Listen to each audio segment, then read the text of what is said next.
예, 여러분 안녕하세요. 이제 사회복지 정책 발달의 사상과 이론의 마지막 부분, 사회복지 정책 발달 이론에 대해서 설명을 드리겠습니다. 지금까지 매우 어렵고 추상적이고 구조적인 얘기를 잘 따라오셨으면 이 발달 이론을 배우는 것은 그렇게 어렵지 않을 거라고 생각을 해요. 이 사회복지 정책 발달 이론이라는 것은 사회복지 정책이 어떻게 발달하게 되었는지를 여러 학자들이 이론적으로 이렇게 구축해 놓은 체계들이 있어요. 그래서 그 이론들에 대해서 공부를 하거든요. 그래서 여러분들 책 64페이지부터 나와 있습니다. 여기에는 크게 8가지 이론이 나와요. 산업화론, 독점 자본주의 이론, 권력자원론, 그다음에 다원주의론 또는 이익집단 정치 이론, 국가중심 이론, 그리고 사회 양심론, 시민권론, 확산 이론, 이렇게 8개의 이론에 대해서 책 64페이지부터 72페이지까지 설명을 하고 있습니다.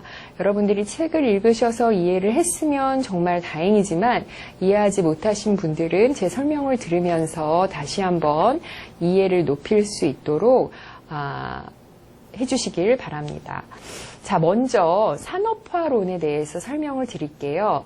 여러분들 아마 윌렌스키와 르보라는 학자에 대해서 개론 시간에 배우셨을 거예요. 이 사람들이 자녀적 복지, 보편적 복지를 얘기한 사람들이에요. 근데 이 사람들이 뭘 또 얘기했냐면 산업화가 되면 사회복지 정책이 발달한다라고 했어요. 산업화가 되면 사회복지 정책이 발달한다. 자, 여기에 산업화와 사회복지 정책이 발달했다. 근데 이 안에 어떤 메커니즘에 의해서 발달이 됐느냐라고 보면 산업화가 되면 여러 가지 욕구가 생겨요. 우리가 사회복지 정책에서 욕구라는 말은 또 다른 한편으로는 수요라고도 할 수 있고 또 다른 한편으로는 사회 문제라고도 볼 수 있죠. 이 욕구가 증가하면서 욕구만 증가한다고 이게 대응이 되진 않아요. 욕구만 증가한다고 해서 그거를 다 대응할 수 있는 자원이 없으면 대응이 되지 않는데 이제 산업화가 되면 우리가 산업혁명도 배웠고 자본주의의 발달도 배웠잖아요. 그러면서 산업화의 생산성 증가가 그 욕구에 대응할 수 있는 자원의 증가를 가능케 합니다. 그렇게 해서 사회복지 정책이 발달하게 됐다라고 하는 거예요. 그러면 산업화에 따른 욕구가 어떤 욕구가 있는지 여러분들 이미 다 아시지만 다시 한번 정리를 해보도록 하겠습니다. 자, 산업화가 되면 수공업에서 기계공업, 기계가 도입이 되면서 생산성이 높아진다 그랬잖아요. 근데 그 기계를 여기저기 뜨문뜨문 놓는 게 아니라 공장을 만들어서 이제 기계를 놓죠. 근데 그 공장의 기계들은 주로 전기를 이용해서 움직이기 때문에 그 물가 중심으로 발전소가 생기고 또 그 중심으로 공장들이 많이 생겨요. 그래서 노동 인구가 공장 지역에 집중이 됩니다. 그리고 인구가 집중되면 도시가 형성되고요. 도시는 여러분 도시와 농촌을 비교해 보면 큰 특징이 인구 밀도예요. 인구 밀도가 높아지면서 생기는 사회 문제들이 있죠. 주택 문제, 범죄 문제, 비행 문제, 가족 해체 문제 이런 것들이 발생을 합니다. 그리고 제조업이 발달함에 따라서 제조업은 여러분들 이제 상품을 만드는 2차 산업이죠. 원료를 가져다가 이제 그거를 변형해서 상품으로 만드는데 그걸 할 때 기계를 많이 사용을 하죠. 그러니까 산업재해가 발달하게 되고 또 제조업이 발달하면 노동인구가 집중하면서 노동시장이 발달을 해요. 그래서 산재를 당한 사람들이나 아니면은 계절에 따라서 실업이 되는 그런 업종들이 있거든요. 그렇게 되면서 실업 문제도 생겨요. 자, 실업 문제라든지 이런 가족 해체 문제라든지 주택 문제라든지 이런 것들과 관련이 있는 것이 빈곤과 불평등입니다. 일단 자본주의라는 체제 자체가 노동자와 자본가 사이에 불평등이 생기고 또 일을 하는 사람과 일을 하지 못하는 사람들 사이에 불평등이 생기고 그리고 일을 계속해서 하지 못하는 사람들은 계속해서 빈곤한 처지에 놓이게 되는 문제들이 생기죠. 이게 여러분들이 알고 있는 산업화에 따른 사회 문제예요. 그리고 이런 것들에 대응하기 위해서 그러니까 자본주의 사회에서 노동자들은 노동력을 팔지 않으면 생계를 영위할 수 없기 때문에 노동력을 어쩔 수 없이 팔 수 없는 때가 노령, 질병, 실업, 산재 이런 식으로 노동을 중단할 수밖에 없을 때 소득보장 기능을 하는 사회 안전망이 필요합니다. 그렇게 해서 사회복지 정책이 생겼다라고 하는 거예요. 산업화 이론을 별명을 지은 건데 이거는 수렴 이론이에요. 수렴한다는 것은 어느 한 곳으로 모인다는 얘기거든요. 수렴 이론이라는 거를 해석을 하면 서로 다른 상황에 있다 해도 산업화와 경제 성장만 이루어지면 자동적으로 복지 정책이 발달한다는 뜻이에요. 그래서 뭐 아시아건, 유럽이건 어떤 상황이든 자본주의가 발달하고 경제 성장이 이루어지고 산업화만 되면 사회복지 정책은 자연스럽게 이런 욕구가 생기고 자원이 생기는 그런 것 때문에 발달한다라고 보는 거예요. 그러면 그런 수렴 이론, 이렇게 우리가 지금 설명을 들으면 너무나 자연스럽죠. 그렇죠? 이 논리가 너무 잘 이해가 되죠. 그런데 이 산업화론에 대한 비판이 있어요. 어떤 비판이냐면 경제적 측면만 강조하고 정치적 측면은 경시했다라는 거예요. 사회 문제와 욕구의 증가가 저절로 사회복지 정책으로 제도화된다고 했는데 이 사이에 어떤 메커니즘으로 이런 욕구에 대해서 왜 이런 정책으로 대응을 했는지에 대해서는 설명을 하지 못한다는 거예요. 이런 욕구가 생기면 당연히 이런 정책이 필요하다라고 하는 거에 대해서 사회 구성원들이 합의를 했다고 보거든요. 그러니까 자연스럽게 생긴다고 보는 거죠. 그런데 사회 구성원 간의 합의를 당연한 전제로 설정하는 것 자체가 현대 사회에 대한 이해를 제대로 못한 거다. 왜냐하면 여러분들이 아시다시피 사회 구성원 간에는 갈등이 있고 그리고 사회 문제와 그거의 해결 방법에 대한 시각 차이는 얼마든지 존재하거든요. 그런데 왜 이런 문제에 대해서 사회보험으로 아니면은 뭐 산재보험으로 대응을 했는지에 대해서는 구체적인 기제를 설명하지 못한다는 한계가 있어요. 자, 이게 바로 산업화론의 내용입니다. 그럼 두 번째로 조금 어려운 이론인 독점 자본주의 이론으로 건너가 보겠습니다. 여러분들 책 65페이지에 나와 있죠? 이거를 독점 자본주의 이론은 자본주의가 발달하면 사회복지 정책이 발달한다라고 아주 간단히 말하면 볼 수 있고요.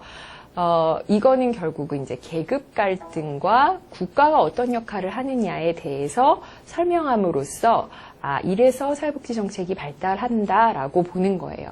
우리가 독점 자본주의라는 말에 대해서 아주 자세히 설명하려면 좀 어렵기 때문에 그냥 아주 간단하게 설명하면 자본주의 발달 단계가 있어요. 자본주의 발달 단계가 상업자본주의에서 산업자본주의로 발달을 하고요. 산업자본주의까지 발달을 하면 이후에 자본주의는 그 산업들이 이제 독점 자본이 되고 그 독점 자본이 국가와 결합을 하면서 자본주의를 유지하는 체제라고 볼 수 있습니다.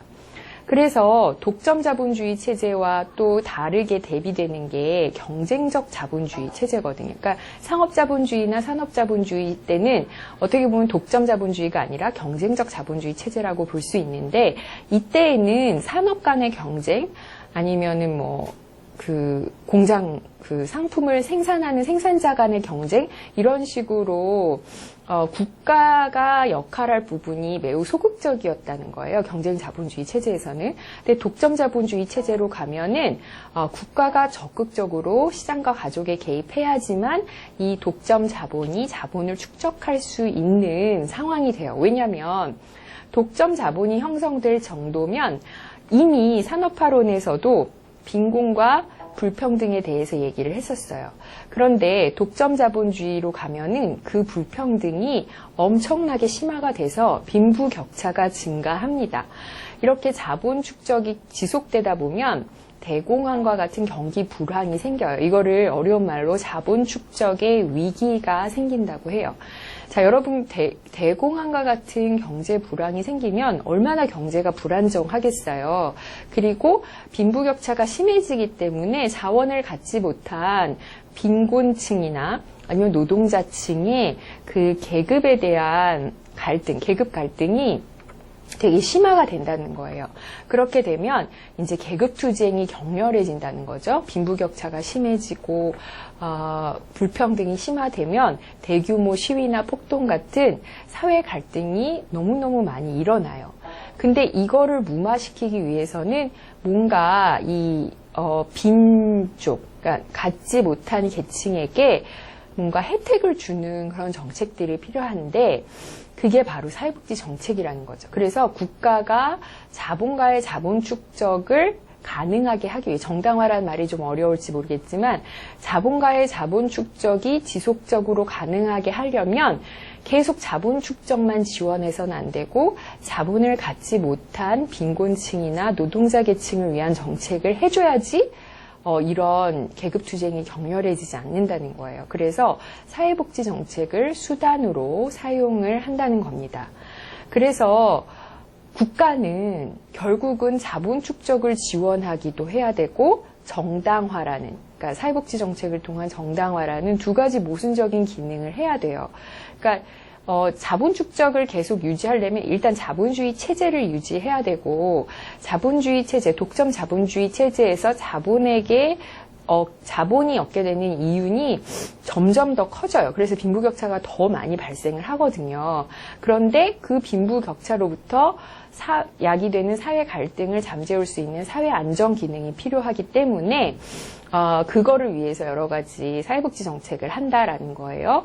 그 사회복지 정책의 이제 유형을 간단히 설명을 하면, 일단 노동력이 계속 노동을 하다 보면 생산성이 감소하죠. 왜냐하면 계속 쉬지 않고 노동을 하다 보면 기술도 많이 떨어지고 기술도 뒤처지고 이렇기 때문에 노동력의 생산성을 증가시키기 위한 노동시장 정책이 필요해요.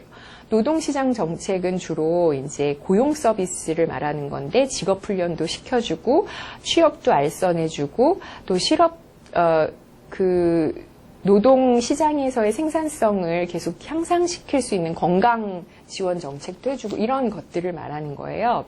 그 다음에 노동력의 재생산 능력을 확대시키는 정책. 그러니까 노동 시장에서 노동할 때의 생산성뿐만이 아니라 좀 노동을 쉬거나 아니면 노동을 중단했을 때 다시 회복시켜 줄 수 있는 그런 재생산 능력을 확대시키는 정책, 주로 사회보험을 통해서 그게 가능하고요.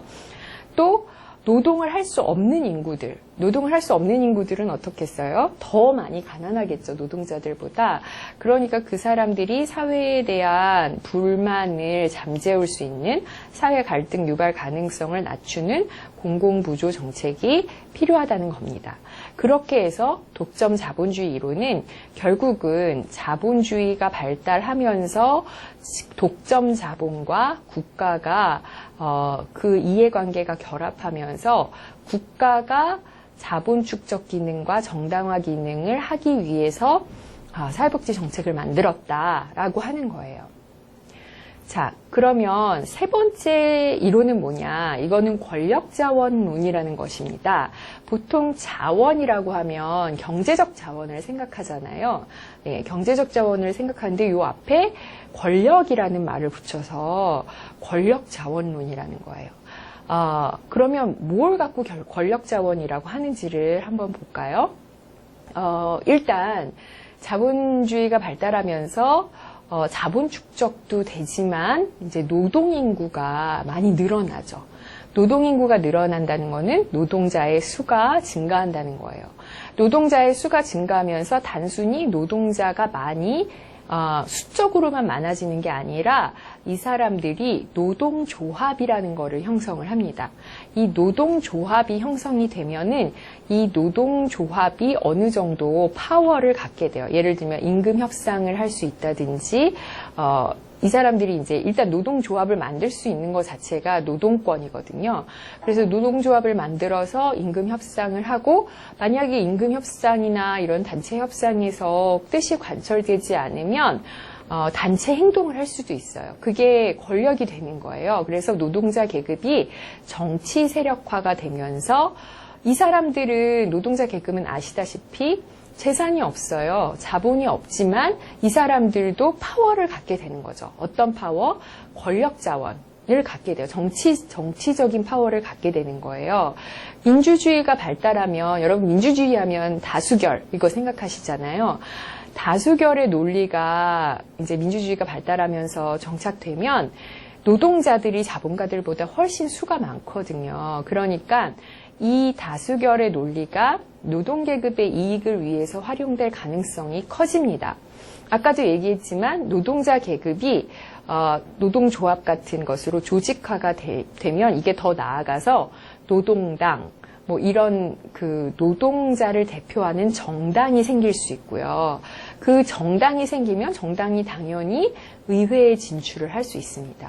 그럼 의회에 진출한다는 거는 이제 의원이 된다는, 우리나라로 치면 국회의원이 된다는 건데, 여러분들 국회의원이 얼마나 정치적 권력이 많은지는 이미 아시죠. 그래서 정치적 권력을 행사할 수 있고, 그 국회의원이 결국 뭐 하는 사람들이에요? 법을 만드는 사람들이에요. 그럼 법을 만든다는 거는 이제 제도를 만들고 정책을 만든다는 건데, 이 사람들이 노동자들을 위한 다양한 사회복지 정책을 만들어서 시행하는 그런 기능을 합니다. 그래서 이 권력자원론을 어떻게 보면 이거를 어떤 책에서는 이제 사회민주주의 이론이라고 해요. 우리가 지난 시간에 이데올로기에서 사회민주주의에 대해서 배웠죠. 그래서 이 권력자원론이 맞다. 권력자원론이 현대사회에서 현대사회의 복지정책을 발달을 설명하는데 매우 유효하다라고 보는 세 가지 근거가 있어요. 뭐냐면, 일단 사회민주주의를 여러분들이 배웠기 때문에 이제는 쉽게 따라오실 수 있을 거예요. 사회민주주의는 그 개인의 소유권을 인정을 해주죠. 사회주의와는 달리 개인의 소유권을 인정해줘요. 그래서 개인의 소유권은 인정이 돼도, 이 말은 뭐냐면 생산수단의 국유화를 하지 않는다는 얘기예요. 생산수단의 국유화를 안 한다는 것은 자본가들이 자기의 재산을 가지고 있을 수 있다는 거예요. 그렇기 때문에 자본가의 이익에 반하지 않고도 소비의 국유화를 통해서 자본을 통제하는 게 가능하다라고 해요. 소비의 국유화라는 거는 우리가 그 조정된 시장 경제, 복지 자본주의 이런 거 배웠잖아요. 그래서 자본주의가 조정되는 기능, 그러니까 자본주의가 자본주의 그대로 있지 않고 수정 자본주의로서 조세 정책이라든지 재정 정책이라든지 금융 정책을 통해서 너무 자본가들의 이익이 극대화되지 않도록 관리를 할 수 있다는 거죠. 그런 점에서 권력자원론, 사회민주주의 이론이 유효하다는 거고요. 그리고 의회 민주주의 제도가 있기 때문에 아까도 얘기했지만 의회에 노동자 정당이 진출을 하면 정치적 힘을 가질 수 있어요. 그거를 강조한다는 점에서 또 권력자원이 바로 사회복지 정책으로 정책 발달로 설명할 수 있다는 걸 할 수 있고요. 또 노동자들이 이제 막 가난한 사람들만 있는 건 아니거든요. 그리고 또 노동자들이 블루 칼라만 있는 것도 아니고 화이트 칼라 노동자들도 있어요. 그래서 화이트 칼라 노동자들도 이 노동자 정당의 이해를 같이 할 수 있고, 또 자본가들이 또 엄청나게 독점 자본만 있는 건 아니고 또 성격이 다른 경영자층, 예를 들면 중소기업 경영자라든지 자영업자 같은 경우는 또 노동자와 같이 이해관계를 같이 할 수 있는 가능성이 있기 때문에 이 노동계급 정당이 의회로 진출해서 권력을 어느 정도 갖고 사회복지 정책을 위반한다는 거에 어느 정도 근거가 되는 그런 이론들이에요. 근데 이 권력자원론이 이렇게 들으면 노동자들이 권력을 갖게 되고 그 권력을 사회복지 정책 만드는 데 이용하는구나 라고 이해를 하기 쉬운데 이 권력자원론도 앞에 이론들의 한계와 마찬가지로 한계를 가지고 있거든요. 무슨 말이냐면 노동자 계급의 동질성이 약해지는 거. 그러니까 노동자 계급도 지금도 그렇죠. 정규직과 비정규직 노동자의 이해가 좀 엇갈리고 사실 여기서는 이제 화이트 칼라 노동자들이 블루 칼라 노동자들과 이해를 같이 한다고 볼 수도 있지만 또 다르게 보면 이해가 전혀 다르다고 볼 수도 있어요. 그래서 노동자 계급의 동질성이 약해지고 순수 노동자 계급을 위한 정당이 집권이 어려워진다는 거죠. 그러니까 어떻게 보면 화이트 칼라 노동자들이나 중소기업 경영자들, 자영업자들이 다 노동자들과 이해를 같이 하면 정말 노동자들이 엄청난 수의 지지 기반을 가진 정당이 될 수 있지만 또 다른 면에서 보면 이런 사람들이 실제 공장 노동자들과 이해관계를 달리하게 되면 그 순수한 노동자 계급을 위한 정당은 유지하기가 어렵다고도 볼 수 있는 거예요. 그러니까 동전의 앞뒷면 같은 얘기죠. 그리고 이 권력자원론으로 설명할 수 없는 국가들이 있어요. 예를 들면 영국이나 독일의 사회복지 정책의 기원은 노동자 정당을 통해서 나온 게 아니라 영국은 자유당, 주로 부르주아 정당이 사회정책을 많이 개발함으로써 나왔고요. 그 다음에 독일 같은 경우는 비스마르크가 보수주의자거든요. 그럼 보수주의자가 여러분들 아시죠? 비스마르크가 사회보험도 했지만 사회주의 진압법을 해서 사회주의 노동자들을 탄압한 것도 아시잖아요. 그랬을 때 영국이나 독일의 사회복지 정책의 기원을 보면 권력자원론이 맞나? 이런 갸우뚱하는 그런 이게 맞나라는 그런 한계를 갖고 있다는 거죠. 그 다음에 네 번째로 다원주의론과 이익집단 정치이론에 대해서 설명을 하겠습니다. 지금까지는 이제 자본주의 경제체제가 크게 두 가지 계급, 자본과 노동자. 주로 이 계급의 균열이 그렇게 두 가지로 나뉜다고 봤는데 사실 자세히 들여다보면 우리 요즘의 갈등은 노동자 자본가 갈등보다는 세대 간의 갈등, 지금 우리 한국 사회에서 세대 간의 갈등, 그리고 지역 갈등, 뭐 이런 게 더 심하잖아요. 그렇죠? 뭐 이주민에 대한 갈등, 뭐 이런 것도 심하고요. 그래서 사회의 균열 지점이 전통적인 계급, 이 계급이라는 거는 노동자와 자본가 계급이거든요. 노동자 자본가 계급에 두지 않고 이익 집단 간 갈등에 더 많이 균열이 일어난다라는 거예요.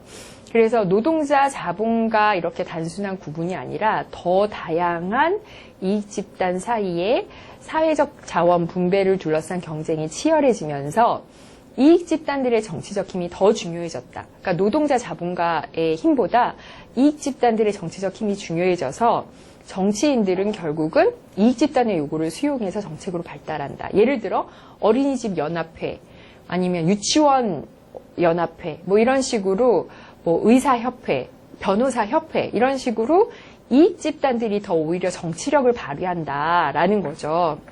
그래서 그 근거로 현대 사회가 다원화된다라는 거는 여러분들 이미 다 아시죠. 그래서 전통적인 노동 자본 계급의 구분이 매우 약해지고 그에 따라서 중간층이 확대돼요. 그래서 정치적 지향도 좌우 이렇게 이분화되는 게 아니라 중도화가 되죠. 그래서 나는 좌도 우도 아니야. 난 중도파야 라고 하는 사람들이 더 많아진다는 거예요. 이 중도파는 좌파 정당을 지지하기도 그렇고 우파 정당을 지지하기도 그래요. 이 사람들은 그냥 자기의 이해관계에 따라서 자기 이해관계를 들어주는 정당을 지지하게 된다는 거죠. 그리고 그 인종, 종교, 언어, 문화, 성별, 연령 같은 귀속적 차이라는 거는 약간 인구학적 차이를 의미하기도 하거든요. 그래서 그 차이에 따른 이해관계와 정치적 지향이 오히려 노동자, 자본가 같은 계급 지향보다 더 발전을 한다는 거예요. 그리고 노동자, 자본가 계급 안에서도 좀 전에 얘기했던 것처럼 노동자가 순수한 블루칼라 노동자들만 있는 것도 아니고 화이트칼라 노동자도 있고 자본가들도 마찬가지야. 자본가들도 대기업 노조만 있는 게 아니라 대기업 자본가만 있는 게 아니라 중소기업 자본가와 대기업 자본가의 이해는 또 다르고 또 영세 자영업자도 사실은 자본가거든요. 그런 사람들의 이해관계가 다르고 좀 전에 얘기했던 것처럼 대기업의 정규직 노조와 중소기업 비정규직 노조의 이해관계는 다 다르죠. 그렇기 때문에 현대사회는 그냥 노동자, 자본가, 권력자원 그것만으로 설명될 수가 없다라는 거예요. 대표적인 예가 노인복지 정책이에요. 노인의 수가 많아지면서 노인은 사실 이해관계가 되게 동일해져. 왜냐하면 노인들은 비슷한 점이 많거든요. 일단 은퇴를 했다는 공통점이 있고요.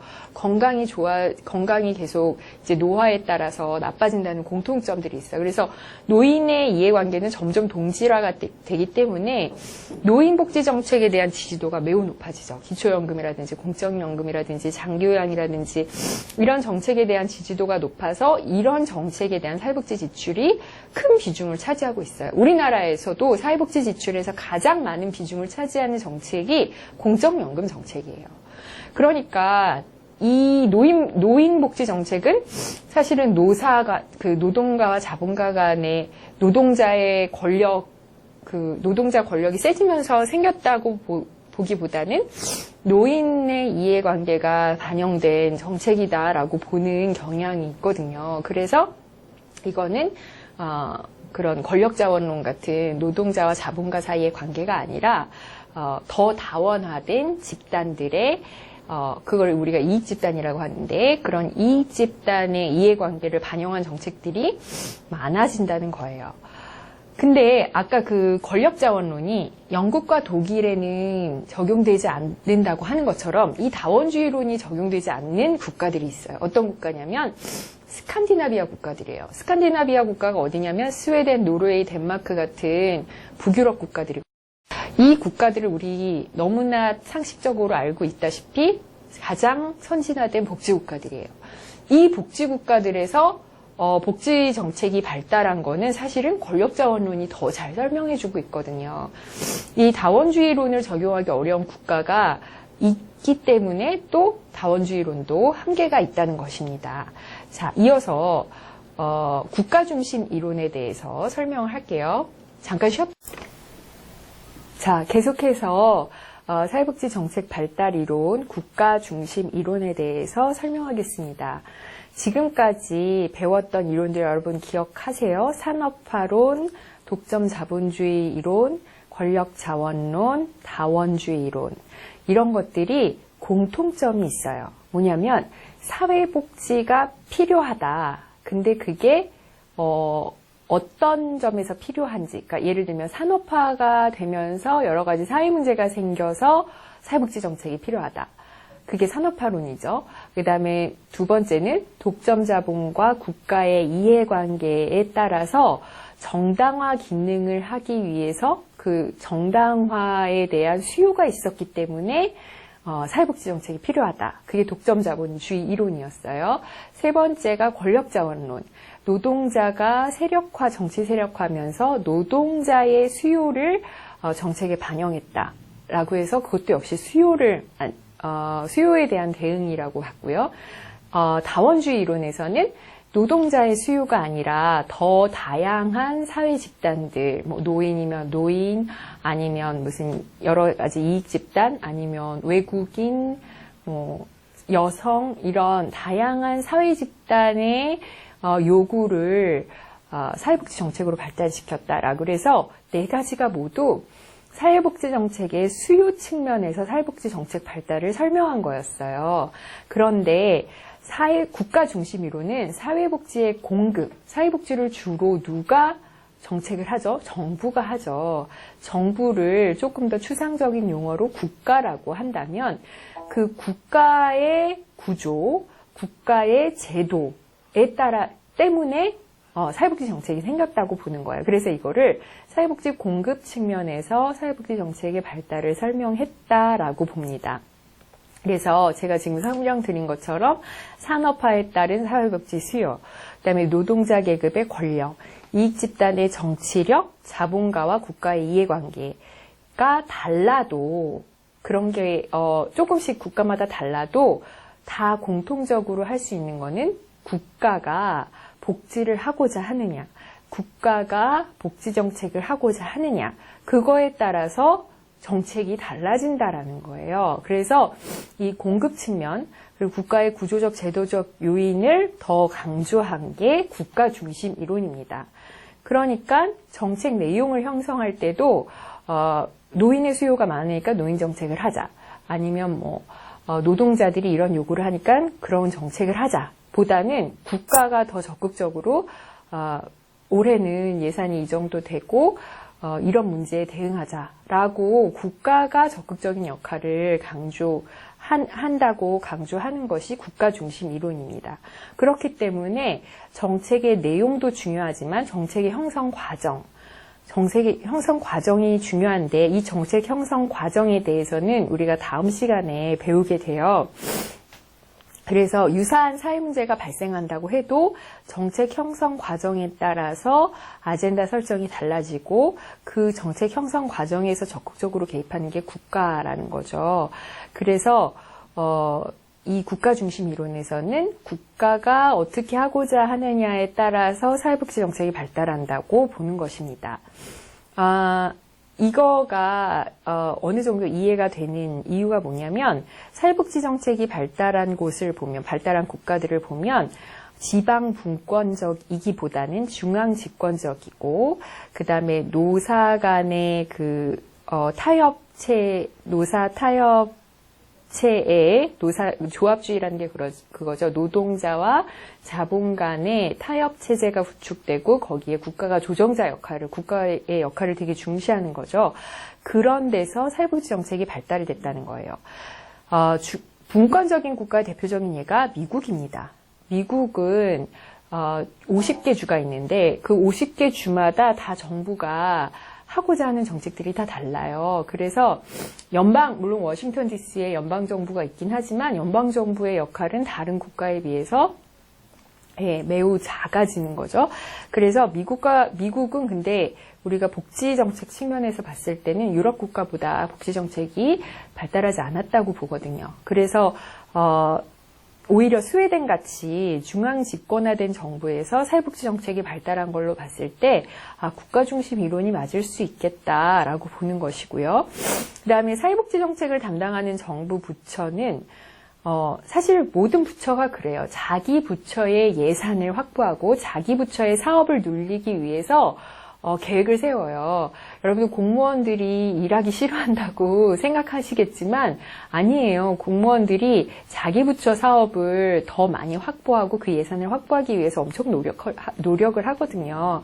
그런 걸로 봤을 때 이 각 정부 부처에서 특히 복지를 담당하는 부처에서 이 복지 예산을 늘리기 위해서, 복지 사업을 늘리기 위해서 여러 노력을 한다라는 점에서 국가 중심 이론이 맞다고 볼 수 있습니다. 근데 또 국가 중심 이론도 한계가 있겠죠. 그게 뭐냐면 국가마다 다 다른 정부 조직을 갖고 있어요. 그러니까 우리나라 같은 경우는 양당제가 아니고 다당제 국가거든요. 근데 미국이나 영국 같은 경우는 양당제예요. 그랬을 때 그 정당 구조에 따라서도 사실은 정책이 많이 달라져야 되고요. 의회의 특성에 따라서도 달라져야 되고 또 국가 관료기구, 정부가 어떻게 조직이 형성돼 있나 이거에 따라서도 정책이 다 달라져야 돼요. 물론 그 정책마다 고유한 특성은 있겠지만 사실은 발전된 복지국가들이 보면은 거의 사회보험을 중심으로 발달해 있고 공공부조가 있고 여러 가지 사회 서비스가 있다는 그런 것들을 일반화해서 만약에 국가 중심 이론으로 설명을 하려면 그 모든 국가들마다 다 다양한 이론을 만들어야 되는데 그러기가 쉽지 않죠. 그래서 국가 중심 이론이 사회복지 정책 발달을 일반화하여 설명하기는 어렵다는 한계가 있습니다. 자, 6번째로 사회 양심론이 있어요. 사회복지 정책이 발달하게 된 데에는 사회 양심이 발달했기 때문이다 라는 건데, 사회 양심이라는 말 여러분 처음 들어보시죠? 그렇지만 양심이라는 말은 들어보셨을 거예요. 사람들이 너 양심이 있는 거냐 없는 거냐 이런 얘기를 하잖아요. 근데 보통 양심이라고 하면은 선한 마음, 이타적인 마음을 의미하거든요. 인간이라면 다른 사람들의 불행을 도우려는 이타적인 마음이 있다는 거예요. 그리고 그런 이타적인 마음이 사회정책으로 발현이 됐다는 거죠. 이 이론의 대표적인 학자인 베이컨은 이런 가설을 가지고 있어요. 사회정책이란 인간이면 보편적으로 갖고 있는 이타심을 국가를 통해 실현하는 것이다. 그리고 사회적 의무감의 확대와 욕구에 대한 지식, 이 빈곤에 대해서는 어떻게 대응을 해야 되겠다. 산업재해에 대해서는 어떻게 대응을 해야겠다라는 욕구에 대한 지식이 증대되면서 그 정책이 변화가 되고요. 이 변화는 누적적으로 일어난다는 거는 계속해서 쌓인다는 거죠. 이게 하나가 혁명적으로 없어지고 생기고 이게 아니라 계속해서 이제 쌓여간다는 거죠. 그랬을 때 현재의 사회복지 정책이 현재로서는 최선의 정책이고, 만약에 현재 정책이 완벽하지 않을지라도 주된 사회 문제 해결에는 도움이 된다라는 것이 베이커의 가설이에요. 그래서 사회 문제가 발생을 하면 그거에 대한 인간들의 이타심이 발현돼서 국가를 통해서 정책을 만들고, 이 사회 문제를 해결하려는 지식, 그리고 사회 문제를 해결해야 된다는 의무감이 확대돼서 그런 정책들이 누적적으로 발전을 하고, 그렇기 때문에 현재의 사회 정책이 예전부터 계속해서 발전해 왔기 때문에 가장 최선의 정책이고, 그리고 현재 정책이 완벽하진 않을지라도 현재의 사회 문제 해결에 도움이 된다라는 낙관적 인식을 가지고 또 도덕에 대한 신념으로 사회 양심론을 설명할 수 있습니다. 물론 사회 양심론도 한계가 있죠. 한계가 있는 게 뭐냐면, 이거는 인간의 본성에 대해서, 본성을 가지고 사회복지 정책을 설명하는 거잖아요. 인간이라면 누구나 이타심을 가지고 있다.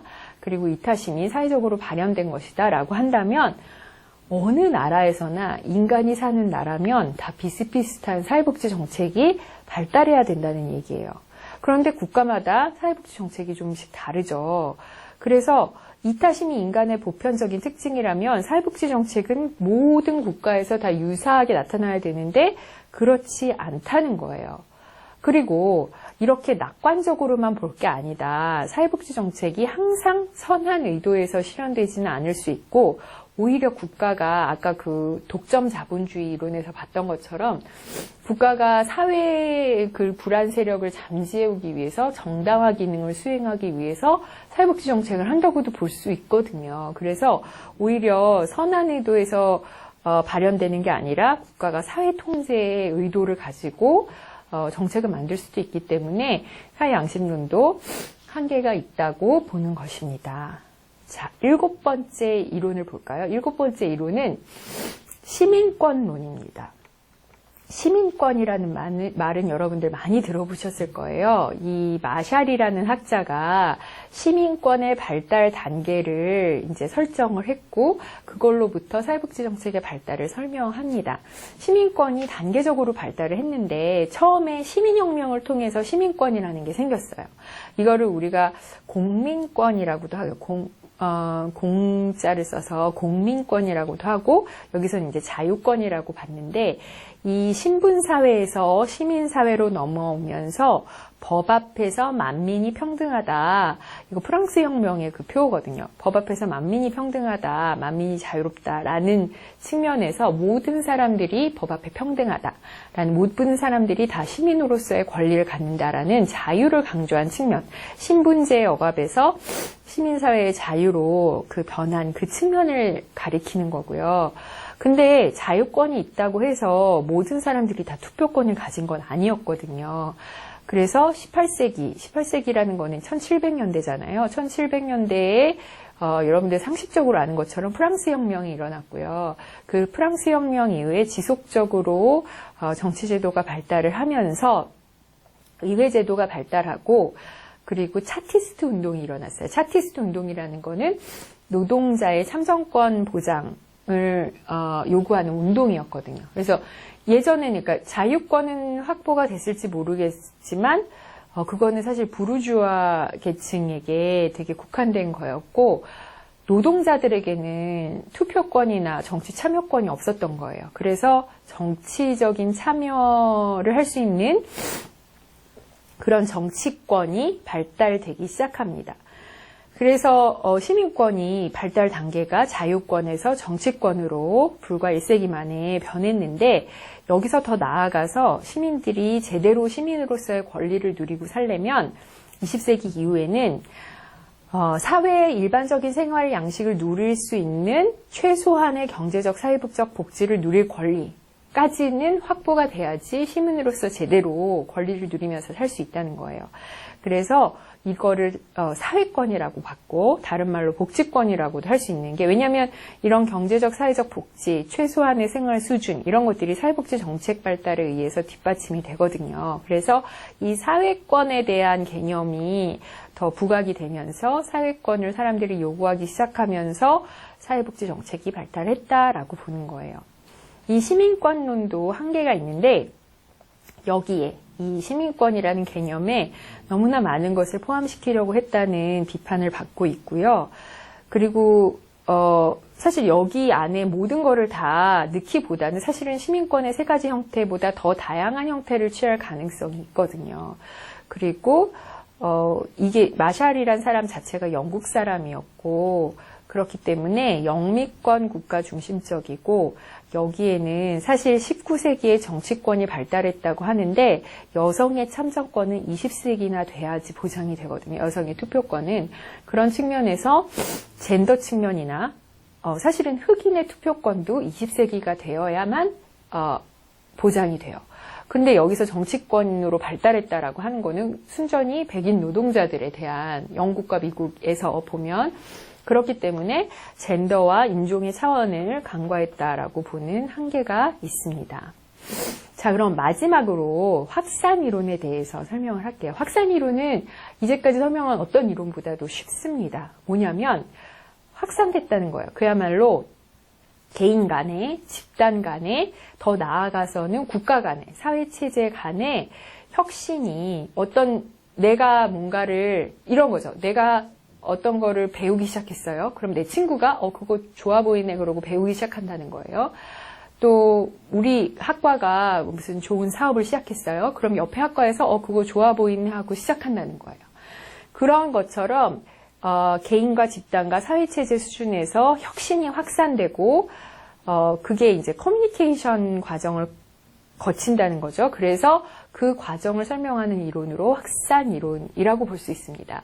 그래서 사회복지 정책의 발달을 국가 간의 의사소통에 따라 이루어진다라고 보는 거예요. 그럼 그 확산의 그 유형이 어떤 거냐면 공간적 확산. 대표적인 게 공간적 확산이죠. 예를 들면 우리가 그 사회복지 정책이 기원에서 배웠던 사회보험이 독일에서 먼저 시작했잖아요. 그리고 영국은 1900년대가 되어야 시작해요. 독일은 1800년대 이미 시작했어요. 근데 그때 어떤 일이 있었냐면 영국의 자유당이 집권했을 때 수상 이름이 로이드 조지였는데 이 로이드 조지가 독일을 방문하면서 사회보험을 적극적으로 도입하려고 했다는 거죠. 그러니까 독일 가서 배웠다는 거예요. 독일의 사회보험을 보고 영국에서도 하자라고 했다는 거예요. 이게 영국과 독일 간의 공간적 확산이죠. 그리고 미국의 인보관 운동은 사실 영국의 인보관 운동으로부터 영향을 받았고요. 그다음에 한국의 노인장기 요양보험도 일본이 먼저 노인장기 요양보험을 시작하면서 영향을 받았어요. 이것뿐만이 아니라 이제 지방정부 간에도 예를 들면 경기도에서 뭔가를 시작했더니 서울시에서 그게 좋아 보여서 하게 됐다든지 아니면은 옆에 있는 강원도에서도 그걸 하게 됐다든지 그 지방정부 간의 복지정책 확산되는 것도 공간적 확산이라고 볼 수 있습니다. 그럼 위계적 확산은 뭐냐? 위계적 확산은 조금 더 이제 개발도상국과 선진국 간의 정책 확산이에요. 또는 중앙정부와 지방정부 간의 정책 확산이죠. 뭔가 위계가 다른 어떤 집단 간의 확산을 위계적 확산이라 그래요. 그래서 개발도상국가의 정책이 선진국의 정책으로부터 아이디어를 얻어서 시작되는 거, 그리고 연방정부나 중앙정부에서 도입한 정책이 주정부에 확산되는 거, 그리고 정책 대안 개발할 때 외국 사례 많이 검토하거든요. 그런 경우도 이제 위계적 확산이라고 볼 수 있습니다. 근데 이 확산 이론도 마찬가지로 비판 지점이 있어요. 뭐냐면 정부가 어떤 성격을 갖고 있는지는 별로 고려하지 않는다는 거예요. 그리고 그러니까 정부의 특징에 따라서 사실 확산이 다르게 될 수도 있거든요. 근데 그거는 별로 고려하지 않고 뭐 장소가 그러니까 그 공간적 위치가 연결돼 있다거나 그러면 그냥 자연스럽게 확산되는 것처럼 설명을 한다든지 아니면 사실 이게 서구 우월주의적 시각이 내재돼 있거든요. 물론 여기에 한국의 노인장기 요양보험이 일본의 제도로부터 영향을 받았다는 게 이건 서구로부터 영향받지 않은 거 아닌가라고 하는데 사실 일본의 노인장기 요양보험은 또 독일로부터 영향을 받았거든요. 그래서 그 서구 우월주의적 시각이 내재돼 있고 그리고 사실상 국가 간의 확산은 그렇게 활발하게 일어나지 않고 작은 단위에서 더 확산이 잘 일어나는데 정책은 국가 수준에서 하는 거잖아요. 그래서 그 확산의 단위가 그렇게 거시적이지 않고 미시적 단위에서 주로 일어나는데 이 확산 이론을 사회복지 정책에 적용하는 게 맞느냐라는 한계가 있습니다.